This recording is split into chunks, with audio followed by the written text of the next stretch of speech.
Hello everyone, my name is Vineet Kumar.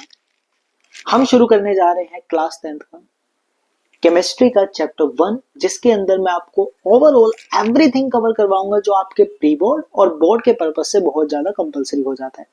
हम ए to जी सारा कुछ इस चैप्टर के अंदर कवर करेंगे और मैं आपको वन शॉट के अंदर इस फर्स्ट चैप्टर को बेसिक्स टू एडवांस तक ले जाऊंगा। एंड आज तक जो आपको पिछले 4 5 6 7 महीनों में समझ नहीं आया ना, वो अब समझ आएगा। देखते हैं कैसे समझ आएगा। तो हम शुरू करने जा रहे हैं हमारे फर्स्ट चैप्टर के साथ।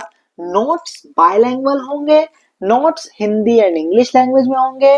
We are going to cover in English as well as in Hindi language. तो आप ये मत सोचना कि हिंदी मीडियम वालों के लिए, इंग्लिश मीडियम वालों के लिए, it is for both classes, both sections, both we can say both languages like. ठीक है, तो हम शुरू करते हैं अब इसके बाद। लाइक मीडियम वी हैव, हम यहां से शुरू कर रहे हैं केमिकल रिएक्शन एंड इक्वेशन। सबसे पहले चैप्टर के नाम की बात करते हैं, केमिकल रिएक्शन। रिएक्शन मतलब दो चीजों का रिएक्ट हो जाना। जैसे दूध में खट्टा लगाते हैं तो दही बन जाता है, बिल्कुल। तो हम अगर ए में कोई बी चीज मिलाएंगे तो हमारे पास एक नई चीज आएगी, that is called A B. तो हमें यही चीज सीखना है बेटा कि जब कोई रिएक्शन होती है और हम उसे अगर वर्ड में लिख देते हैं, दैट इज कॉल्ड इक्वेशन। वो क्या कहलाता है बच्चों? That is called equation. वह एक समीकरण कहलाता है। और इस पूरे के पूरे जो प्रोसेस को क्या बोलते हैं? रिएक्शन बोलते हैं। लेफ्ट हैंड साइड पे जो लिखे होते हैं उसे हम क्या बोलते हैं? That are reactants. और जो राइट हैंड साइड पे रिएक्शन होने के बाद जो हमारे पास रिजल्ट आता है उसे हम क्या बोलते हैं? That is product. वो क्या होता है? प्रोडक्ट। हिंदी में बोले रिएक्टेंट को अभिकारक और प्रोडक्ट को बोले तो उत्पाद। याद रखना आप लोग, ठीक है। फिर आगे हम बात करते हैं रासायनिक अभिक्रिया, केमिकल रिएक्शन क्या होती है। तो केमिकल रिएक्शन क्या होती है? एक ऐसी रिएक्शन जिसके अंदर दो या दो से ज्यादा पदार्थ मिलते हैं और एक नया पदार्थ बनता है। हमारा तो इंग्लिश मीडियम है, आप हमें हिंदी सिखा रहे हो, सो सुनो मेरी बात, ठीक है। Chemical reaction, it is a type of reaction where two or more element compound are combined with each other and make a new substance that is called chemical reaction. तो केमिकल रिएक्शन एक ऐसा process है जिसके अंदर दो या दो से ज्यादा क्या मिलते हैं? क्या मिलते हैं? एलिमेंट्स और कंपाउंड्स, तो सब्सटेंस मिलते हैं और एक नया सब्सटेंस फॉर्म होता है, that is called chemical reaction. अब पता कैसे चलेगा कहीं पे केमिकल रिएक्शन हुआ? आपको पता कैसे चलेगा केमिकल रिएक्शन हो चुका है? सो उसके लिए सबसे बढ़िया कुछ तरीके हैं, दैट इज कॉल्ड कैसे पहचाने, how can we identify, how can we, हम कैसे पहचाने कि केमिकल रिएक्शन हो गया है? तो कुछ तरीके हैं। पहली बात, जहां पे केमिकल रिएक्शन होगा पॉसिबिलिटी है कि वहां पे रंग में चेंज आएगा, मतलब चेंज इन कलर होगा। क्या होगा बेटा? Change in colour. जहां पे केमिकल रिएक्शन होगा पॉसिबली चेंज इन कलर होगा। COLOR भी कलर होता है, COLOUR भी कलर होता है, तो कंफ्यूज मत होना, ठीक है।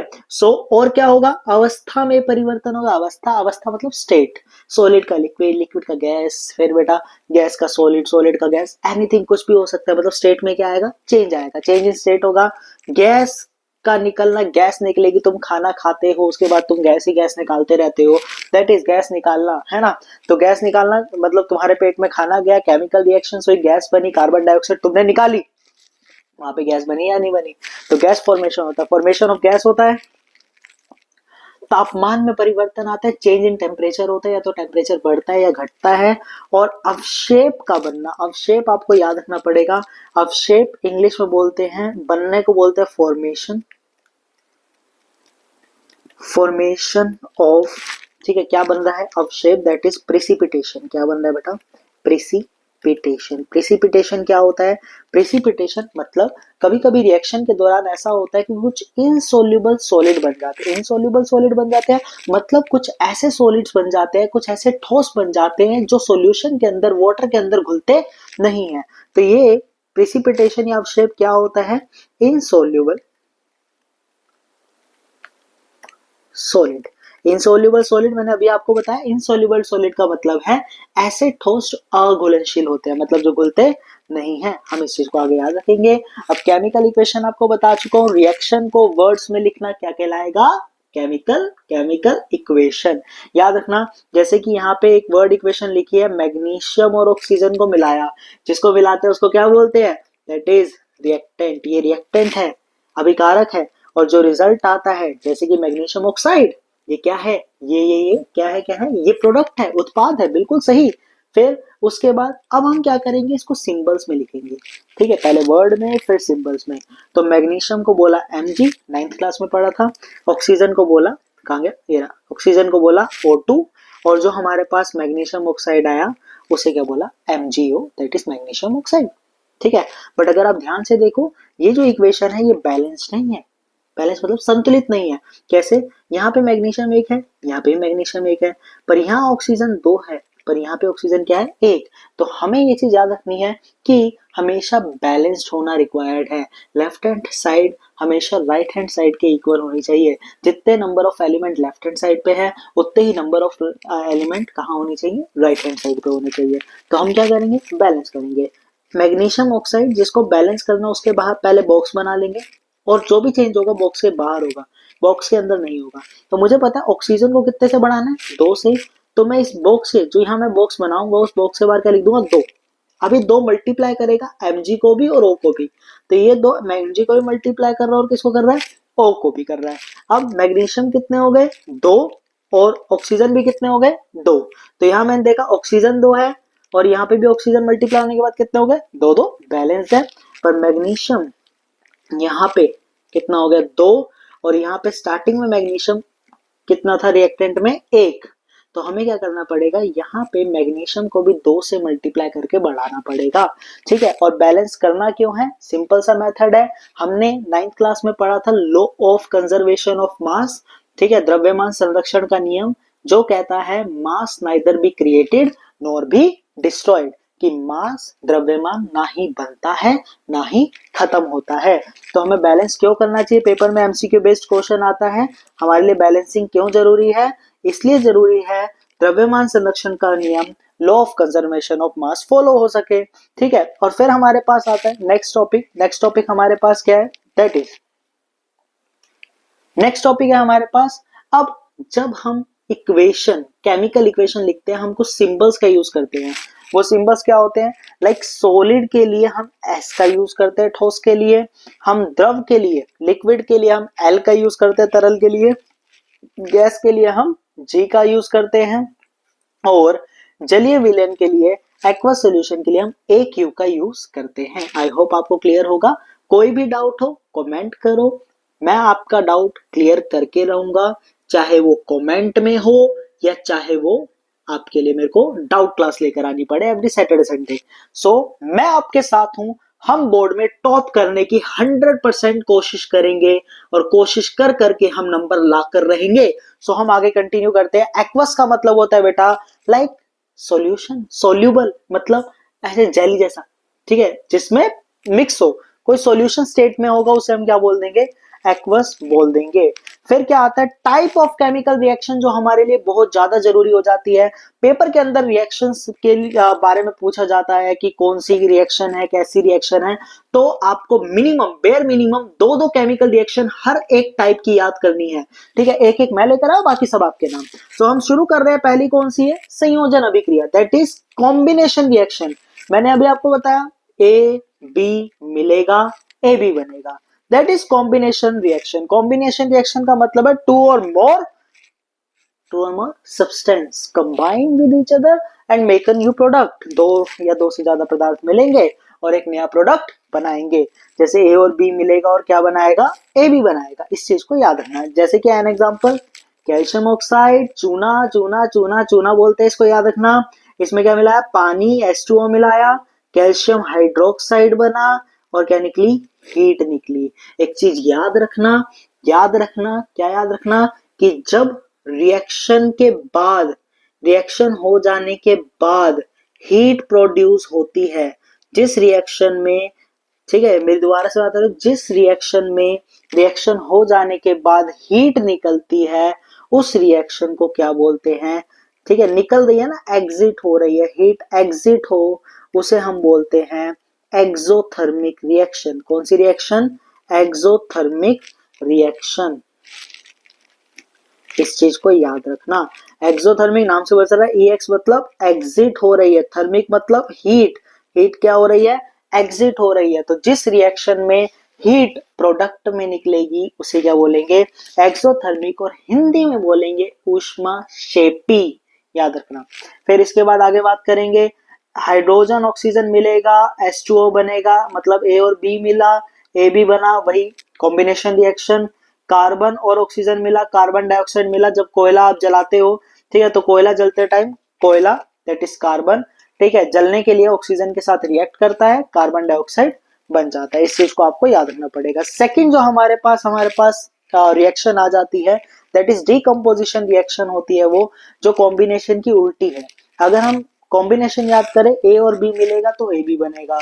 तो अगर डीकम्पोजिशन हम याद करें, ए बी टूटेगा, मतलब एक सब्सटेंस टूटेगा और वो एलिमेंट्स और कंपाउंड में क्या हो जाएगा? डिवाइड हो जाएगा। तो यही याद रखना, एक यौगिक कोई भी सब्सटेंस, कोई भी कंपाउंड हो सकता है, टूटकर दो या दो से ज्यादा पदार्थों में, सब्सटेंस में बदल सकता है, टूट सकता है, ठीक है। जैसे ए भी टूटेगा तो ए और बी क्या हो जाएंगे? अलग अलग। एन एग्जांपल, ठीक है। और ये तीन तरह की होती है, याद रखना। डिकम्पोजिशन रिएक्शन तीन तरह की होती है, आपको अपने माइंड में रखना पड़ेगा, और इनके भी दो दो पॉइंट, आपको दो दो रिएक्शंस याद करनी पड़ेगी। पहले कौन सा? ऊष्मीय अपघटन, that is called thermal decomposition reaction. Thermal decomposition में क्या होता है? थर्मल का मतलब अभी मैंने बताया था हीट, जहां पे हीट दोगे तो रिएक्शन होगी और किस चीज का ब्रेकडाउन होगा। जैसे कि यहाँ पे कैल्शियम कार्बोनेट को क्या दी गई? हीट दी गई। ये कुछ ऐसे है रिएक्शन, अगर आप इसे ध्यान से समझो, यहाँ पे कैल्शियम कार्बोनेट को क्या दी गई? हीट दी गई। इसे आप ऐसे भी लिख सकते हो, कैल्शियम कार्बोनेट को क्या दी गई? हीट दी गई, और उसका ब्रेकडाउन हुआ कैल्शियम ऑक्साइड, और क्या निकली? कार्बन डाइऑक्साइड गैस निकली। ये ऐसे लिखी जा सकती है। इसको आप ऐसे भी लिख सकते हो, calcium carbonate arrow calcium oxide plus carbon dioxide. तो सर हीट कहाँ गई? तो हीट बेटा आप ऊपर भी लिख सकते हो यहाँ पे, और हीट का एक साइन होता है वो भी लगा सकते हो, ट्रायंगुलर साइन होता है, इसे डेल्टा कहते हैं, याद रखना। मैं बिल्कुल डीप करवा रहा हूँ, पेपर के पॉइंट ऑफ व्यू से, एनसीईआरटी के पॉइंट ऑफ व्यू से, प्रीवियस ईयर क्वेश्चन पेपर के हिसाब से मैं एवरीथिंग, जितनी मैक्सिमम चीजें कवर होगी वो सब मैं कवर करवा रहा हूँ। फिर नेक्स्ट वी हैव दूसरी रिएक्शन का टाइप, डीकम्पोजिशन रिएक्शन। दूसरी तरह की कौन सी होती है? विद्युत। विद्युत मतलब इलेक्ट्रिसिटी। अब करंट की मदद से, इलेक्ट्रोलाइटिक करंट की मदद से किसी कंपाउंड को तोड़ा जाएगा और अलग अलग सब्सटेंस बनेंगे। जैसे कि पानी को तोड़ा इलेक्ट्रिसिटी की मदद से, हाइड्रोजन अलग हो गया और ऑक्सीजन क्या हो गया? अलग। फिर प्रकाशीय फोटोलाइटिक, फोटो का मतलब होता है लाइट, सनलाइट। अब सनलाइट की मदद से क्या करेंगे? हमने सिल्वर क्लोराइड लिया, उसे तोड़ा, ठीक है, सिल्वर क्लोराइड, सनलाइट की मदद से सिल्वर अलग कर दिया और क्लोराइड क्या कर दिया? अलग कर दिया। याद रखना इस चीज को। फिर हमारे पास क्या आता है? विस्थापन अभिक्रिया। विस्थापन अभिक्रिया डिस्प्लेसमेंट, नाम से डिस्प्लेस डिस्प्लेस डिस्प्लेस, मतलब कोई चीज अपनी जगह से अलग हो रही है। तो यहाँ पे ये चीज याद रखना, यहाँ पे एक लाइन आपको हमेशा याद रखनी है, highly reactive metal, highly reactive metal displace the less reactive metal. मतलब जो स्ट्रॉन्ग मेटल होगा वो क्या करेगा?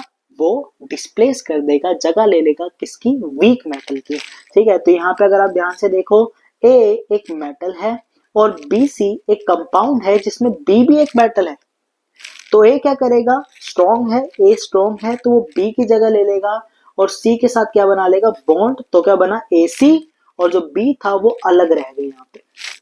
ठीक है, तो यहाँ पे हमारे पास एग्जांपल्स है, आयरन, कॉपर सल्फेट। आयरन और कॉपर सल्फेट को मिलाया, आयरन हाईली रिएक्टिव है, वो सल्फेट के साथ रिएक्ट कर जाएगा, आयरन सल्फेट बनेगा, और कॉपर क्या हो जाएगा? अलग हो जाएगा। सेम जिंक और कॉपर सल्फेट। अब जिंक पावरफुल है, जिंक हाईली रिएक्टिव है कॉपर के मुकाबले, तो जिंक सल्फेट के साथ बॉन्ड बनाएगा, जिंक सल्फेट बनेगा और कॉपर क्या हो जाएगा? अलग हो जाएगा। द्विविस्थापन, डबल डिस्प्लेसमेंट, मतलब डिस्प्लेसमेंट ही है पर यहाँ पे दो मेटल्स एक दूसरे को रिप्लेस कर देंगे। जैसे कि ए बी में ए एक मेटल है, सी डी में सी एक मेटल है, तो ए अगर हाईली रिएक्टिव है तो वो डी की जगह ले लेगा, तो क्या बन जाएगा? A D. याद रखना इस चीज को, ठीक है। और सी अगर रिएक्टिव, सी क्या करेगा, रिएक्ट कर लेगा बचे हुए से बी से, तो वो क्या बना लेंगे, सी बी। जैसे हमारे पास क्या दे रखा है, सोडियम सल्फेट, बेरियम क्लोराइड, और अगर आप ध्यान से देखो जो हमारे पास सोडियम था वो बेरियम से पावरफुल है तो वो क्लोरीन के साथ बॉन्ड बना लिया, तो सोडियम क्या बन गया, दैट इज, हाँ सॉरी ये रहा, सोडियम क्लोराइड बन गया, सोडियम क्लोराइड ये रहा, और बेरियम दैट इज ये रहा, और सल्फेट ये रहा, तो बेरियम सल्फेट बन गया। और जो ये एरो है ना बेटा, ये एरो याद रखना, ये प्रिसिपिटेशन का एरो है। किसका एरो है, प्रिसिपिटेशन का एरो है। प्रिसिपिटेशन का एरो मतलब है कि यहाँ पे एक इनसोल्यूबल सॉलिड बन रहा है, एक ऐसा ठोस बन रहा है जो पानी में या सॉल्यूशन में घुलता नहीं है। तो आप इसको प्रिसिपिटेशन अवक्षेप अभिक्रिया के पॉइंट ऑफ व्यू से भी याद रख सकते हैं। एग्जांपल के तौर में सोडियम हाइड्रोक्साइड को एसिड में मिलाया, सोडियम क्लोराइड बना, पानी अलग हो गया। ऑक्सीकरण क्या होता है, आप सिंपली याद रखना, जिस रिएक्शन में ऑक्सीजन बढ़ेगा, किसमें बढ़ेगा, प्रोडक्ट में, जिस रिएक्शन में प्रोडक्ट में ऑक्सीजन बढ़ेगा ऑक्सीडाइजेशन कहलाएगा, और जिस रिएक्शन में कहां पे प्रोडक्ट में ऑक्सीजन घटेगा वो क्या कहलाएगा, दैट इज कॉल्ड, क्या कहलाएगा, रिडक्शन रिएक्शन। जैसे कि एन एग्जांपल, यहाँ पे कॉपर के पास ऑक्सीजन है, क्या बात है, पर क्या प्रोडक्ट में कॉपर के पास ऑक्सीजन है, नहीं है, देखो नहीं है ना, यहाँ पे कॉपर के पास तो ऑक्सीजन है, पर किसमें, कॉपर के पास यहाँ पे ऑक्सीजन है, ठीक है, किसमें, रिएक्टेंट में, पर प्रोडक्ट में नहीं है, तो यहाँ पे ऑक्सीजन क्या हो गई, कम हो गई, तो इसे बोलेंगे रिडक्शन रिएक्शन। और यहाँ पे हाइड्रोजन के पास रिएक्टेंट में ऑक्सीजन नहीं है, पर प्रोडक्ट में हाइड्रोजन के पास क्या है, ऑक्सीजन है, तो इसे क्या बोलेंगे, दैट इज, यहाँ पे हाइड्रोजन के पास ऑक्सीजन बढ़ी प्रोडक्ट में, तो क्या बोलेंगे, ऑक्सीडाइजेशन। और जिसमें जिसमें दोनों रिएक्शन हो, जिसमें ऐसी रिएक्शन जिसमें क्या हो रहा है, रिडक्शन भी हो रहा है, ऐसी रिएक्शन जिसमें ऑक्सीडाइजेशन भी हो रहा है, उसे बोलते हैं रिडॉक्स रिएक्शन। क्या बोलते हैं बच्चों, रिडॉक्स रिएक्शन। एक्सोथर्मिक बता चुका हूं, जहां पे हीट बाद में निकले उसे क्या बोलते हैं, एक्सोथर्मिक। और ऐसी रिएक्शन जिसको करवाने के लिए हीट देनी पड़े उसे क्या बोलते हैं, एंडोथर्मिक। एन एग्जांपल आप यहां से याद रख सकते हो, यहाँ पे हमें कैल्शियम कार्बोनेट के ब्रेकडाउन के लिए हीट देनी पड़ी, तब जाके कैल्शियम ऑक्साइड बना और कार्बन डाइऑक्साइड बना, इसीलिए ये क्या है, ये एक एंडोथर्मिक, मतलब हीट दी तो रिएक्शन हुई ना, ये एक एंडोथर्मिक रिएक्शन है। और बेटा आपको याद रखना है, ऑक्सीजन ऑक्सीडाइजेशन कहाँ कहाँ होता है, कभी कभी आयरन पे जंग लग जाता है, रस्टिंग हो जाती है और आयरन ऑक्साइड बनता है, या आयरन ऑक्साइड हाइड्रेट बनता है, याद रखना इस चीज को, ठीक है। या फिर कॉपर कॉपर के ऊपर एक लेयर आ जाती है, ग्रीन लेयर आ जाती है, जिसे क्या बोलते हैं, that is basic copper, basic copper hydrate, याद रखना, ठीक है। तो ये हो सकता है, सिल्वर है, ठीक है, तो सिल्वर के ऊपर एक ब्लैक लेयर आ जाती है जिसे क्या बोलते हैं, सिल्वर सल्फाइड बोलते हैं। तो आपको ये सब याद रखना है। हमारा चैप्टर यहीं तक था। अगर इनकेस आपको कोई भी डाउट अभी तक रहता है, आप चाहते हो मैं क्वेश्चन आंसर सीरीज लेकर आऊं प्री बोर्ड के लिए, आप चाहते हो कि मैं टेस्ट सीरीज लेकर आऊं, तो आप मुझे कमेंट करिए, मैसेज करिए, मेरा मोबाइल नंबर आपकी स्क्रीन पे है। एंड कोई भी डाउट होता है तो कमेंट करिए और पूछिए मुझसे, मैं आपके डाउट क्लियर करके रहूंगा। जय हिंद, हम मिलेंगे अगली वीडियो में। जैसे के साथ बने रहने के लिए बहुत बहुत धन्यवाद। और अगर अभी तक आप यहाँ पे हैं, so please like the video, subscribe the channel and share with your friends. JSK के साथ और दोस्तों को लेकर आओ जल्दी जल्दी।